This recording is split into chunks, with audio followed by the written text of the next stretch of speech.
साथियों, आज मानवाधिकार दिवस है और आज के दिन दो ऐसी सूचना है जिसने देश की जो हताश निराश जनता है उसको निश्चित रूप से उसके अंदर में एक विश्वास भरा है।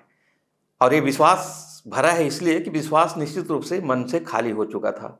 पिछले 2014 से जो सत्ता को भोग रहे हैं देश की जनता, और उसने पूरी तरह से संविधान को तहस-नहस कर दिया है और पूरे देश में जो है खून खराबे की स्थिति पैदा करके रखे हैं।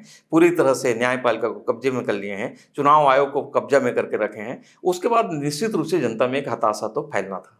मगर आज दो ऐसी खबरें हैं, एक तो सीरिया में तख्तापलट की और दूसरा जो है दुनिया के सबसे बड़े बैंक में फ्रॉड करने वाली जो वियतनामी उद्योगपति है उसको मौत की सज़ा की खबर।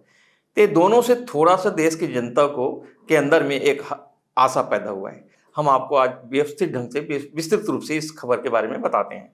तो आज हम सीरिया के बारे में तो दूसरे किसी खबर में चर्चा करेंगे।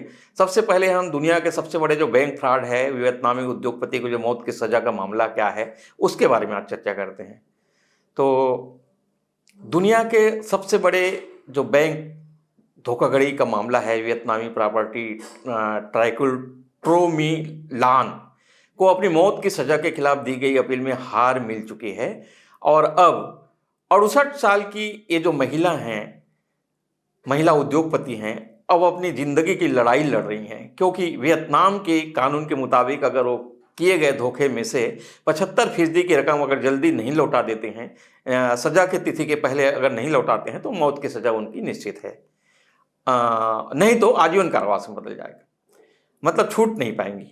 अब अप्रैल में ट्रायल कोर्ट में जो फैसला हुआ है उसमें ट्रोमिलान जो सबसे बड़ी वो जो धोखेबाज है, उसको कमर्शियल बैंक पर गुप्त रूप से नियंत्रण करने का उनके ऊपर आरोप है और इसके लिए उन्होंने बहुत सारे फर्जी सेल कंपनियां बनाया था और 44 बिलियन डॉलर से ज़्यादा नगद उसने निकाल लिया था।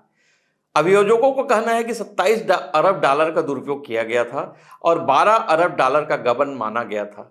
यह सबसे गंभीर वित्तीय अपराध था दुनिया के मामले में, जिसके लिए उन्हें मौत की सज़ा सुनाई गई थी। साथियों, इस घटना से एक प्रश्न खड़ा हुआ है कि क्या हमारे देश में भी इस तरह के ठगों के खिलाफ कोई कार्रवाई कभी संभव है?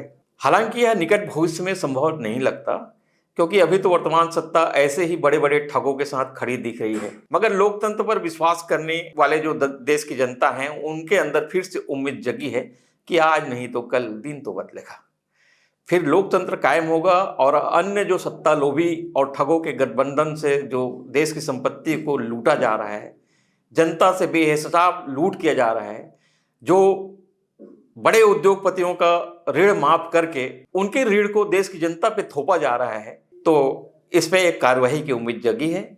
हम भी भरोसा करते हैं कि आने वाले दिनों में फिर से लोकतंत्र स्थापित होगा और दुनिया के दूसरे बड़े ठग जो हमारे देश में हैं, उनके ऊपर भी कोई कार्रवाई संभव होगा। धन्यवाद। देखते रहिए भूमकाल समाचार इस तरह की खबरों के लिए।